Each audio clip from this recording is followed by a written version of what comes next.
It was exactly 3:06 a.m. when my world shattered. The front door didn't creak. It didn't splinter slowly. It detonated, blasting inward with a thunderclap that shook the walls. Shards would spray across the living room like shrapnel.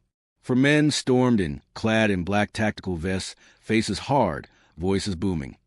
HOA Enforcement. Stay down. For a split second, I thought it was a real raid. But these weren't cops. No badges, no authority, just thugs in knockoff uniforms. And that night, in the dead silence after their entry, they made one fatal mistake. They picked the wrong house. My name is Jared Clean. I'm a retired Army Ranger, now just a stay-at-home dad in a quiet cul-de-sac tucked against the edge of a small Minnesota lake town. Most days, my battles are with stubborn lawnmowers and my son's unfinished math homework, not armed intruders. I never imagined my life would take this turn. My wife, Emily, passed away 3 years ago. A sudden aneurysm, no warning, no chance to say goodbye. Since then, it's just been me and my boy, Logan. He's 12, whip smart. The kind of kid who reads military strategy books for fun and builds Lego tanks with moving parts. I try to give him a normal childhood, free from the ghosts of my past. He deserved baseball games, not battle drills. He deserved sleepovers, not security plans. But life doesn't always give you the luxury of choosing your fights. Our neighborhood was supposed to be peaceful, the kind of place where kids ride bikes until the streetlights come on. But beneath the picket fences and neatly trimmed hedges, something darker was taking root. And the night my door exploded, that darkness came for us. It started small, little notes left on doors, friendly reminders about HOA rules. But after the leadership changed hands, everything shifted. Her name was Cheryl Ross. Nobody voted her in. She just slid into power when the last president moved away. Claimed there was some loophole in the bylaws that made her the acting president. Most people didn't care. They just wanted their lawns green and their trash picked up. But Cheryl wasn't content with reminders. She wanted control. It began with absurd fines.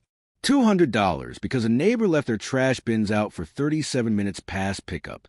Another man was written up because his house was painted off-white instead of eggshell cream.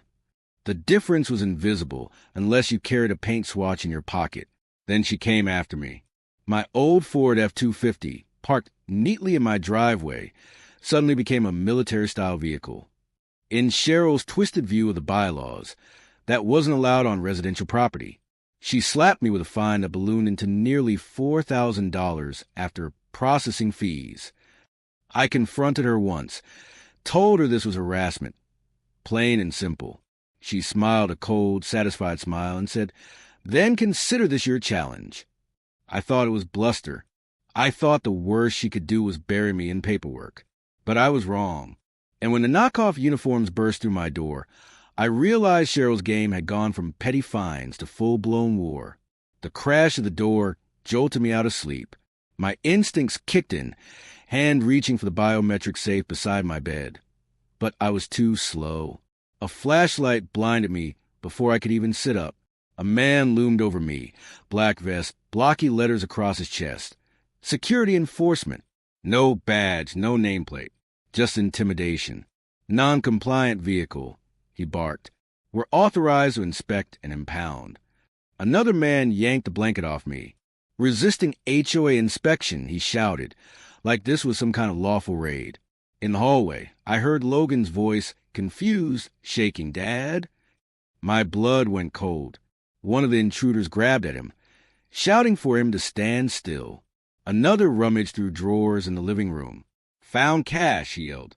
They weren't enforcing anything. They were looting. I raised my hands, trying to de-escalate. "You got the wrong house." The man sneered. "Nope, right house." And in that moment, helpless, pinned under their flashlight beams, I felt the sharp edge of fear I hadn't known since combat. Not for me, for Logan. Because when you buried your wife, when you promise your son he's safe, the thought of failing him is worse than death. And that's when Logan disappeared into his room. Months earlier, I had started teaching Logan basic gun safety. Not because I wanted him to use it, But because ignorance is dangerous, I showed him how to handle a firearm, how to unload it, how to respect it. I told him, never touch this without me. Unless someone breaks in and I can't protect you, then you do whatever it takes to survive. I never thought he'd need to remember those words. But he did. While the intruder's back was turned, Logan slipped into his room, climbed onto a chair, and reached for a biometric lockbox on the high shelf. We practiced with it on lazy Saturday afternoons, treating it like a game, timing how fast he could open it. This wasn't a game. Inside was a .22 Ruger pistol, small caliber, light, manageable for his hands, deadly enough to make a point. I didn't see him raise it. I only heard the sharp crack, a sound that froze the house in place. One intruder dropped to the ground, clutching his thigh, blood spreading dark and fast. Logan stepped into the hallway, pale as moonlight, both hands locked on the grip like we practiced. His voice was steady, almost calm. Drop your weapons, or I'll shoot again. Silence. The man in my bedroom froze. The looter in the kitchen cursed and bolted out the back. Another followed. Tires squealed outside as their SUV tore away into the night. My 12-year-old son stood his ground, gun still raised, until I gently took it from him. His arms trembled, but his eyes, those wide, unblinking eyes, burned with something between fear and resolve. That night, my boy became something he should never have had to be. The protector. 6 minutes later, the Real police arrived. They found the wounded intruder groaning on my floor, bleeding through his black cargo pants. They cuffed him, read him his rights, and called for an ambulance. When I showed the officers a fake warrant of entry, the men had carried a sheet of paper stamped with an HOA logo. They burst out laughing. "This is the dumbest thing I've ever seen," one officer said. They made their own warrant. Turns out Cheryl Ross had created an entire sham security task force.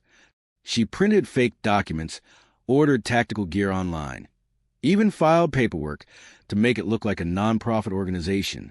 Her boyfriend, Doug, was behind the wheel of the getaway SUV, a man already on parole for impersonating law enforcement. The cops didn't find a lawful task force. They found a scam. Cheryl was arrested for conspiracy to commit home invasion, impersonating law enforcement, and reckless endangerment. Doug and the others faced similar charges.